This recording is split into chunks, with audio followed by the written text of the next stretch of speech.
Hi students, today in this session we are going to prove this is not the real structure of benzene. Okay, it can be proved by considering the enthalpy of hydrogenation values. So now let us discuss what is meant by enthalpy of hydrogenation.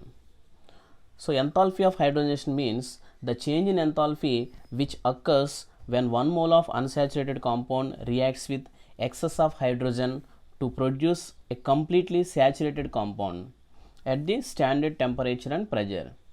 Okay, so the amount of heat change accompanied by the conversion of an unsaturated molecule into a saturated molecule. Okay, so during this process we are doing hydrogenation, that means we are adding hydrogens. So this process is called hydrogenation. So during this hydrogenation process some amount of energy is released, that energy is called enthalpy of hydrogenation. Okay, clear? Here we are taking 1 mole of alkene, that is unsaturated compound. So for the conversion of this alkene to alkane then it releases some amount of energy, so that is called enthalpy of hydrogenation. So it can be represented by delta H is equal to, it is minus value because always during hydrogenation there is some release of energy, so this energy is released, so that is represented by negative sign. That means it is an exothermic reaction. So the hydrogenation process is one of the exothermic reaction, that's why here we put negative sign. Okay, clear? So this is hydrogenation process. So now let us consider another example for hydrogenation to explain the structure of benzene. So let us take an example. This is cyclohexene. So the cyclohexene upon hydrogenation produces cyclohexane. Next, with the release of some amount of energy 28.6 kilocalories. So that is hydrogenation process. During this hydrogenation process this much amount of energy is released.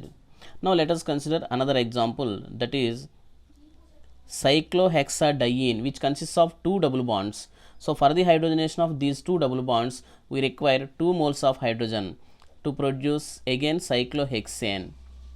So this process takes place with the release of an amount of energy, that is 55.4 kilocalories energy, that is twice this amount, not exactly twice this amount, nearly equal to the twice this amount of the first one.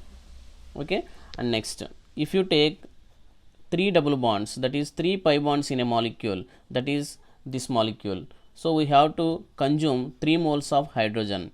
So by the hydrogenation, that is complete hydrogenation of this molecule, again we produce cyclohexane with release of energy, that is 85.8 kilocalories. Okay, clear? Now let us consider benzene. So for the hydrogenation of benzene also it requires 3 moles of hydrogen, again it produces cyclohexane, but the energy released in this process is 49.8 kilocalories per mole. That means here the energy released is less than that of this molecule. So if benzene is like this, here the energy produced is 85.8 kilocalories.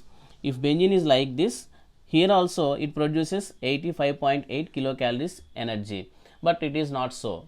That's why this benzene is not the cyclohexatriene. So this molecule is generally called as cyclohexatriene.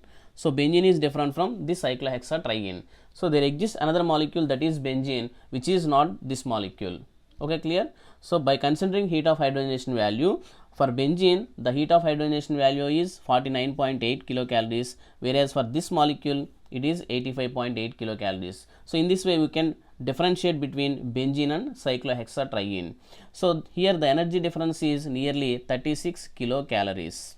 The energy difference between these two is 36 kilocalories.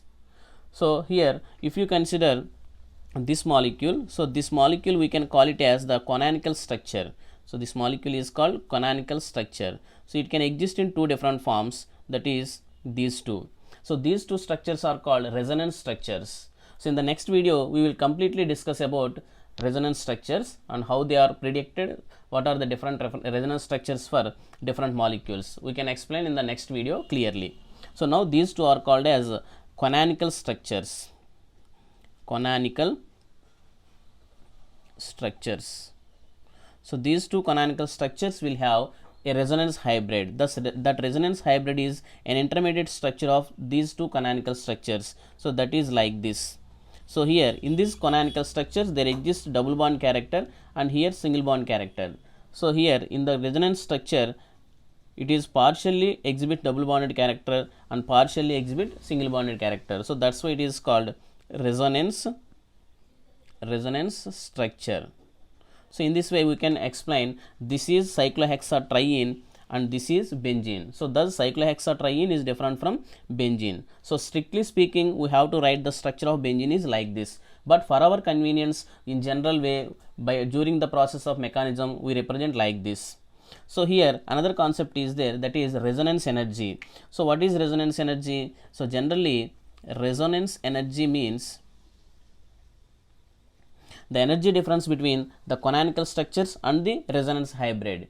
The energy difference between the canonical structures and the resonance hybrid is called resonance energy. Here that energy difference is 36 kilocalories. So that's why the resonance energy for benzene is equal to 36 kilocalories. Okay, clear? So this is the resonance energy for benzene. So if the resonance energy is more, the stability of the molecule will be more. So that molecule will be more stable. If resonance energy is more, the molecule will be more stable. That's why this benzene is more stable than cyclohexatriene. Okay, clear? If resonance energy is more, the stability will be more. If energy is more, stability is less. Okay, clear? Energy is different from resonance energy. Listen students, energy is different from resonance energy. If energy is more, stability is less. So energy is inversely proportional to stability, whereas resonance energy is directly proportional to stability. So if resonance energy is more, stability will be more. Okay students, thank you. Like this video, share this video and subscribe to my channel. So in the next video we will completely discuss about resonance and their phenomenon. Thank you.